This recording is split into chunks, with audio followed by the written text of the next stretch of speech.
Hello student, देखिए बेटा, जैसे आप लोगों की डिमांड थी कि सर सेपरेट ऑर्गेनिक के लिए भी स्टार्ट कीजिए, so from today we will start the organic chemistry. ठीक है बेटा, ऑर्गेनिक केमिस्ट्री क्या होती है? It is the branch of chemistry which deals with the study of organic compound, right. और क्लास 11th में हम डिटेल में डिस्कस कर चुके हैं आप लोगों के साथ, जब भी आपने पढ़ा है कि ऑर्गेनिक कंपाउंड्स क्या होते हैं, मॉडर्न डेफिनेशन, उनकी क्लासिकल डेफिनेशन, जीओसी आपने पढ़ी। तो यहाँ मैं ज़्यादा डिटेल में नहीं जाऊँगा, बस मैं आपको जस्ट इंट्रोडक्शन दूंगा कि होती क्या है। एक्चुअली हमें अपना क्लास 12th का सिलेबस करना है, और अगर फिर भी आपको ऑर्गेनिक केमिस्ट्री से रिलेटेड कोई डाउट है, जीओसी में कोई प्रॉब्लम है, तो मुझे कमेंट सेक्शन में जरूर बताएं, तो मैं आपके लिए डेफिनेटली जीओसी भी लेकर आऊँगा। अब हम बात करते हैं ऑर्गेनिक केमिस्ट्री की। It is the branch of chemistry which deal with the study of organic compound, and organic compound are those which are made up of carbon, hydrogen and some other element and mainly obtained from the living origin। वो सभी compound जो carbon, hydrogen और कुछ other element से मिलकर बनते हैं और मेनली लिविंग ओरिजिन से हमें प्राप्त होते हैं, प्लांट एनिमल से मिलते हैं, वो ऑर्गेनिक केमिस्ट्री के कंपाउंड कहलाते हैं। और ऑर्गेनिक कंपाउंड बहुत ब्रॉड, बहुत ज़्यादा, बहुत लार्ज हैं। उनमें से ही कुछ कंपाउंड्स हैं हेलो एल्केन और halo arene. Halo alkanes and halo arenes. ठीक है, it is the first chapter of class 12th organic chemistry. Organic में हमारा फर्स्ट चैप्टर ही है हेलो एल्केन और हेलो एरेन्स। तो हम आज क्या डिस्कस करेंगे आपसे? आज हम डिस्कस करेंगे हेलो एल्केन्स। ठीक है, देखिए बेटा, ऑर्गेनिक में बहुत सारे कंपाउंड होते हैं, उनमें से ही कंपाउंड है हेलो एल्केन्स। ठीक है, तो हेलो एल्केन से शुरू करते हैं। हेलो एल्केन्स क्या होता है? The halogen derivative, the halogen derivative of alkanes. Alkanes के हेलोजन डेरिवेटिव विच ड्राइव्ड मतलब जो जिससे बनाए जाए, जो किससे बनाए जाए? एल्केन से बनाए जाए। और किसके द्वारा बनाए जाए? हेलोजन को उनमें सब्स्टिट्यूट करा के बनाया जाए। तो एल्केन के हेलोजन डेरिवेटिव को क्या बोलते हैं? हेलो एल्केन बोलते हैं, राइट। सो ये एल्केन्स क्या होते हैं? What are alkanes? एल्केन्स क्या होते हैं? Saturated, alkanes are saturated hydrocarbons. Saturated hydrocarbons होते हैं जिनका जनरल फॉर्मूला क्या होता है? CnH2n plus 2। ओपन चेन का जनरल फॉर्मूला होता है। जैसे n की वैल्यू 1 रख दूं तो CH4, n की वैल्यू 2 रख दूं तो C2H6, राइट बेटा। अब ये एल्केन है, अगर मैं इनके हेलोजन, और हेलोजन्स क्या होते हैं? एलिमेंट ऑफ ग्रुप 17 हम पढ़ चुके हैं, क्लास 10th में भी पढ़े, क्लास 11th में भी पढ़े। हेलोजन्स क्या होते हैं हमारे पास? जैसे फ्लोरीन, क्लोरीन, ब्रोमीन, आयोडीन। एस्टिटीन भी इसी ग्रुप का मेंबर है, लेकिन वो रेडियो एक्टिव है, तो मेनली हम कहते हैं 4 हेलोजन है, फ्लोरीन, क्लोरीन, ब्रोमीन, आयोडीन। तो एल्केन में 1 2 3 4 या सारे हाइड्रोजन हटा के अगर आप क्या लगा दें? हेलोजन लगा दें, तब वो क्या बन जाता है? Halo alkene. जैसे CH4 है, मैंने इसमें क्या किया? एक क्लोरीन लगा दिया और एक H यहां से हटा लिया, क्या बन गया? CH3Cl। So it is halo alkane. 2 हटा दूं, CH2Cl2, it is also halo alkane, ये भी हेलो एल्केन है। CHCl3, ये भी हेलो एल्केन है। CCl4, ये भी क्या है? हेलो एल्केन है। एल्केन के वो डेरिवेटिव जिनमें हाइड्रोजन हटा के, हाइड्रोजन रिप्लेस करा के हम हेलोजन लगा दें, वो क्या कहलाते हैं? हेलो एल्केन्स कहलाते हैं। अब बात करते हैं बेटा क्लासिफिकेशन ऑफ हेलो एल्केन्स की। ठीक है,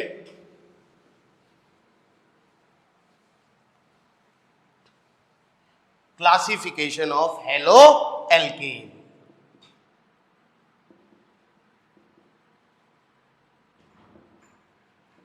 of halo alkanes. Halo alkanes की क्लासिफिकेशन अगर मैं बात करूं on the basis of number of halogen atoms, number of halogen atom. Halogen atoms के बेसिस पर ये क्या हो सकते हैं? मोनो हैलाइड्स हो सकते हैं, मोनो हैलाइड्स जिनमें सिर्फ जैसे C2H5Cl वन हैलोजन है, जैसे हमारे पास क्या है ब्रोमोसाइक्लोहेक्सेन है, वन हैलोजन है। डाई हैलाइड्स हो सकते हैं जिनमें दो हैलोजन एटम हो, ट्राई हैलाइड्स हो सकते हैं जैसे CCl3 क्लोरोफॉर्म है, टेट्राहैलाइड जिसमें 4 हैलोजन है, पेंटाहैलाइड जिसमें 5 हैलोजन है, और पॉलीहैलाइड जिसमें बहुत सारे हैलोजन हैं, राइट। जैसे अगर मैं बात करूं जैसे CCl3F3 ये पॉलीहैलाइड में आएगा, क्लोरोफ्लोरोकार्बन इसमें 3 क्लोरीन है 3 फ्लोरीन है तो हेक्साहैलाइड है। So on the basis of number of carbon atom these can be divided into dihalide, monohalide, trihalide, tetrahalide and polyhalide, right बेटा। And on the basis of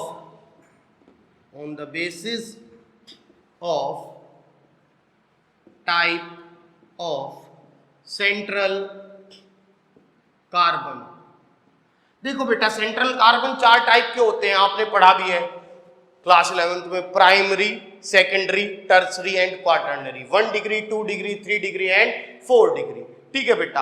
अब देखिए अगर मैं आपसे बात करूं जो ये है, ये भी हमारे पास क्या है, हमारे 3 टाइप के होंगे क्योंकि 1 तो हैलोजन है, एक तो होंगे हमारे प्राइमरी एल्काइल हैलाइड, प्राइमरी और 1 डिग्री, एक होंगे हमारे सेकेंडरी एल्काइल हैलाइड और जिसे हम क्या बोलेंगे 2 डिग्री, एक होंगे हमारे टर्सरी जिसे हम क्या बोलेंगे 3 डिग्री। प्राइमरी, सेकेंडरी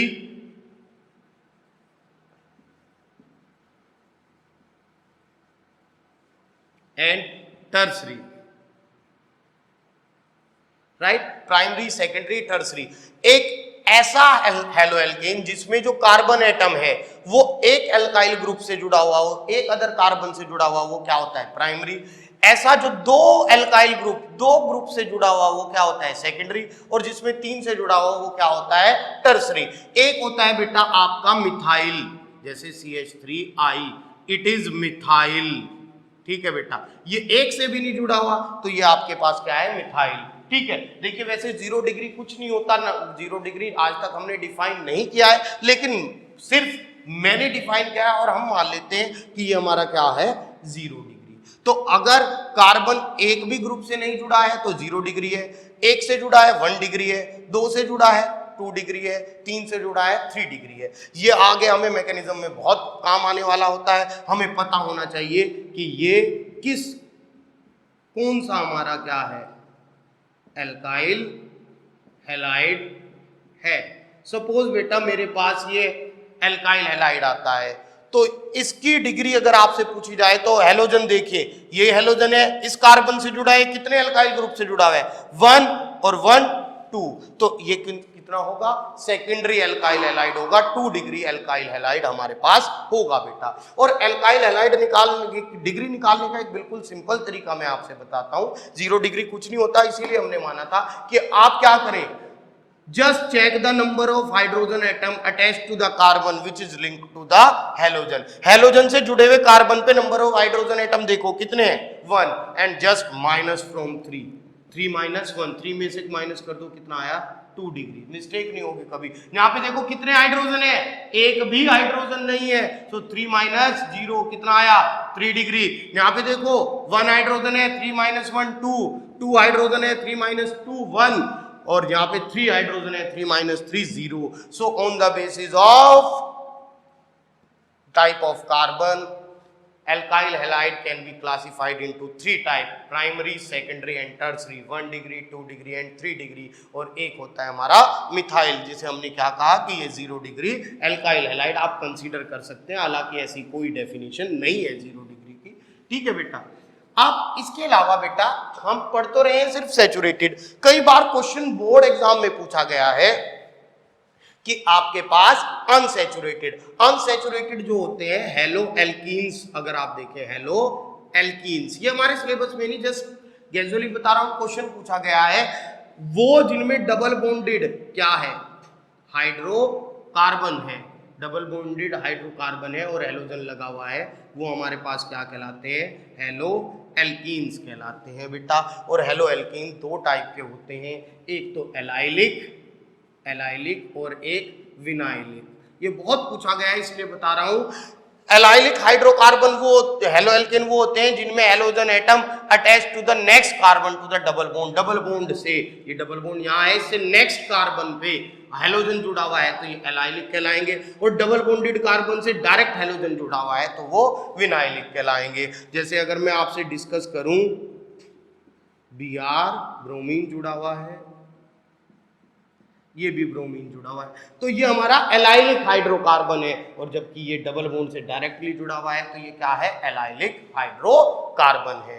ठीक है बेटा, तो मैंने आपसे बात की कि हेलो एल्केन होते क्या है, those organic compound which are the derivative of alkane with halogen, haloalkane कहलाते हैं, halogen derivative of alkane are called haloalkane बेटा। और हमने classification on the basis of number of halogen atom, ये हमने कहा monohalide, dihalide, tetrahalide and polyhalide on the basis of carbon atom, primary, secondary, tertiary, 1 degree, 2 degree and 3 degree, degree find करना हमने सीखा। इसके बाद हमारा पास आता है आईयूपीएसी नोमेनक्लेचर सिस्टम, जस्ट जो हमें पहले से पता है। तो बेटा आईयूपीएसी नोमेनक्लेचर सिस्टम से बोर्ड एग्जाम में 1 मार्क्स का क्वेश्चन डेफिनेटली मिलने वाला है। तो अगर किसी बच्चे को आईयूपीएसी नोमेनक्लेचर नहीं आता है तो मुझे कमेंट में जरूर बताएं, क्योंकि आईयूपीएसी के लिए मैं सेपरेट एक लॉन्ग वीडियो फिर आपके लिए जरूर बनाऊंगा, IUPAC nomenclature of the organic compounds के लिए। इसके बाद बेटा हमारे पास जो आता है नेक्स्ट टॉपिक वो है nature of CX bond, nature of CX bond, carbon halogen bond का नेचर कैसा होता है। Carbon and halogen bond is polar in nature, ये नेचर में कैसा होता है, पोलर। बेटा all the halogen fluorine, chlorine, bromine and iodine are, all the halogen fluorine, chlorine, bromine and iodine are more electronegative than carbon, carbon से ज्यादा electronegative होते हैं, so they attract the shared pair of electron towards themselves, acquire slightly negative charge, carbon acquire slightly positive charge, that is why CX bond is polar in nature। इसीलिए CX bond क्या है, nature में कैसा होता है, polar होता है बेटा। ठीक है बेटा, and the polarity always represent in term of dipole moment which is equal to charge into distance, polarity dipole movement के टर्म में। तो अगर मैं बात करूं आपसे CF बॉन्ड, ये भी पोलर होगा, CCl बॉन्ड ये भी पोलर होगा, CBr बॉन्ड ये भी क्या होगा, पोलर होगा, और Ci बॉन्ड ये भी नेचर में क्या होगा, पोलर होगा, क्योंकि ये शेयर्ड पेयर इलेक्ट्रॉन को अपनी तरफ खींच लेंगे। अब क्वेश्चन ये आता है कि सबसे ज्यादा पोलैरिटी, सबसे ज्यादा डाइपोल मूवमेंट किसका होगा, CF बॉन्ड का होगा, CCl का, CBr का या Ci का। देखिए जनरली हमें पता है fluorine is the most electronegative element, तो हमारा कंसेप्ट क्या कहता है कि आपके पास सबसे ज्यादा डाइपोल मूवमेंट CF का होना चाहिए। ये बहुत ज्यादा चार्ज, बहुत ज्यादा इलेक्ट्रोनेगेटिव है, but just look the electronic configuration, carbon 1s2 2s2 2p2 and fluorine 1s2 2s2 2p5, right, means there is 2p2p bonding, इनमें 2p2p ऑर्बिटल की ओवरलैपिंग होगी और बॉन्ड लेंथ बहुत छोटी होगी, ये डिस्टेंस बहुत छोटी होगी, that is why dipole moment of CCl bond become CF bond is become lower than CCl bond। Carbon और क्लोरीन का बॉन्ड बड़ा है, इसमें 3 सेल है, इसमें 2 सेल है, इसमें 2p है, इसमें 3p है, बॉन्ड बड़ा है, चार्ज भी अच्छा खासा है, इसलिए इसका डाइपोल मूवमेंट ज्यादा हो जाता है। तो डाइपोल मूवमेंट का ऑर्डर सबसे ज्यादा CCl बॉन्ड का होता है, फिर CF बॉन्ड का होता है, फिर CBr बॉन्ड का होता है, और सबसे कम डाइपोल मूवमेंट Ci बॉन्ड का होता है। ये एक्सेप्शन है, याद रखेंगे that CF bond chlorine and fluorine के बीच में जो बॉन्ड बना हुआ है उसका डाइपोल मूवमेंट, कार्बन और फ्लोरीन के बीच में जो बॉन्ड बना हुआ है उसका डाइपोल मूवमेंट कार्बन और क्लोरीन के बीच में बने हुए बॉन्ड से कम होता है, क्योंकि इनका साइज छोटा है तो बॉन्ड लेंथ बहुत ज्यादा कम होती है। ठीक है बेटा, तो ये हम याद रखेंगे कि डाइपोल मोमेंट इस तरह से होता है। ठीक है, एक हमारे पास देखिए, अब इसके बाद हमारे से बात की जाती है बेटा कि जो ऑर्गेनिक केमिस्ट्री है, ये जो कंपाउंड है एलो एल्कीन, ये हम पढ़ते क्यों है? देखिए, कंपाउंड्स, हमारी जो लाइफ है वो कंपाउंड से घिरी हुई है। जैसे कॉमनली एक मैं बात करूं, CHCl3, ये हमारा क्या है बेटा? क्लोरोफॉर्म। क्लोरोफॉर्म एक एनेस्थेसिया होता है, पहले सर्जरी में भी यूज किया जाता है, मूवीज में आपने देखा होगा, इसे सूंघने से ही बेहोश हो जाते हैं। ठीक है, ये होता है। एक हमारा है आइडोफॉर्म, CHI3, आइडोफॉर्म, ये हेलो एल्केन है, जो हम चोट पे एंटीसेप्टिक की फॉर्म में लगाते हैं। येलो कलर का सब्सटेंस होता है, येलो कलर का, जो जब चोट लगी, चोट पे हम लगाते हैं तो वो आइडोफॉर्म होता है। ठीक है, ऐसे ही हमारे पास क्या होता है? क्लोरोफ्लोरोकार्बन, फेरोन्स, जो हम रेफ्रिजरेटर में यूज करते हैं, एसीज में और जेट एयरवेज में यूज करते हैं कूलिंग के लिए। ठीक है बेटा, इसी के अलावा जैसे हमारे पास क्या है? CCl4, ये बहुत अच्छा सोलवेंट, हम कार्बन टेट्राक्लोराइड, बहुत अच्छा सोलवेंट हम यूज करते हैं। DDT, DDT, dichloro diphenyl trichloro ethane.